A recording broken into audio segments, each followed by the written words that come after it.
En esta ocasión vamos a ver la integral indefinida.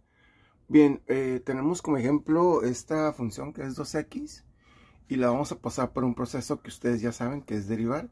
La fórmula es cuando tenemos una constante multiplicada por la variable x, su derivada es la misma constante.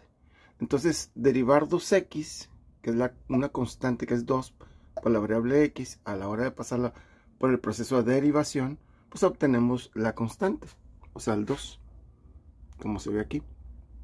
Bien, esto pues lo sabemos del curso pasado, pero ahora el proceso inverso de este que es derivar, vamos a ver qué es lo que sucede. Entonces, si yo tengo solamente este 2, ¿cómo lo regreso a que sea lo que era antes? Pues por un proceso que se llama obviamente antiderivar, lo contrario o lo inverso de derivar. Ese proceso, si yo tenía un 2 como resultado de una derivada, a la hora de que yo lo regreso con el proceso contrario, que le vamos a llamar antiderivar, pues le regreso la x, es decir, antiderivo el 2, proceso inverso de derivar, y a eso se le llama integral. La integral con este símbolo que es una S alargada de una constante como sería el 2 por el diferencial de x, porque estas siempre van juntas, sería a la constante regresarle lo que tenía antes de derivar, que es la variable x, ¿sí? Entonces a este resultado del proceso que nos llevó a antiderivar le llamamos primitiva, porque es lo que era antes de haber sido derivada. Bien, entonces el resultado solamente se llama primitiva. A este proceso se le llama antiderivar, pero también le llamamos integrar, o es la integral de una función constante. ¿Sí? Se llama integrar o antiderivar. Bien, y el resultado se le llama la primitiva de la función porque es lo que era antes de haber sido derivada esa función. Entonces, los procesos se le dicen que son inversos. El proceso de derivar y de antiderivar son procesos inversos. Bien, tenemos una situación que sucede si en lugar de 2x era 2x más 3.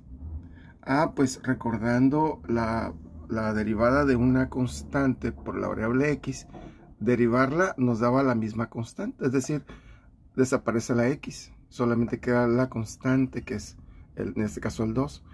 Pero si tuviera un 3, recordemos que la derivada de una constante, su derivada es 0. Por lo tanto, la derivada de 2x más 3 sigue siendo 2.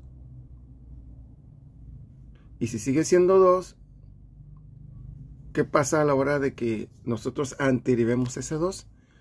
Pues queda ese 3 como no se lo puedo regresar.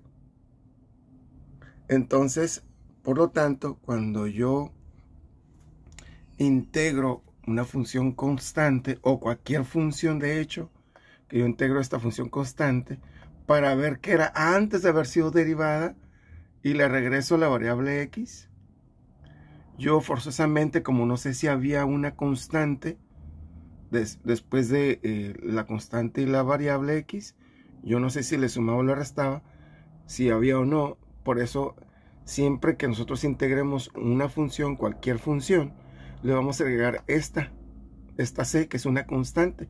¿Que cuál era? No lo sé, porque aquí es un 3, pero puede ser que sea un 8 o un menos 3 cuartos o una raíz de 2.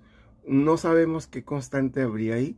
Por lo tanto, yo solamente le regreso esta, la constante, pero no sé cuál era. Entonces siempre es más c. En cálculo se le llama constante de integración a esa c, constante de integración. En mi clase le llamamos la colada, porque siempre va a estar ahí, ¿no? Siempre que terminemos una integral, siempre tiene que aparecer esa c, esa constante de integración. por lo tanto, de manera graciosa le llamamos la colada. Bien, entonces, esto será todo lo de este video. Muchas gracias por verlo.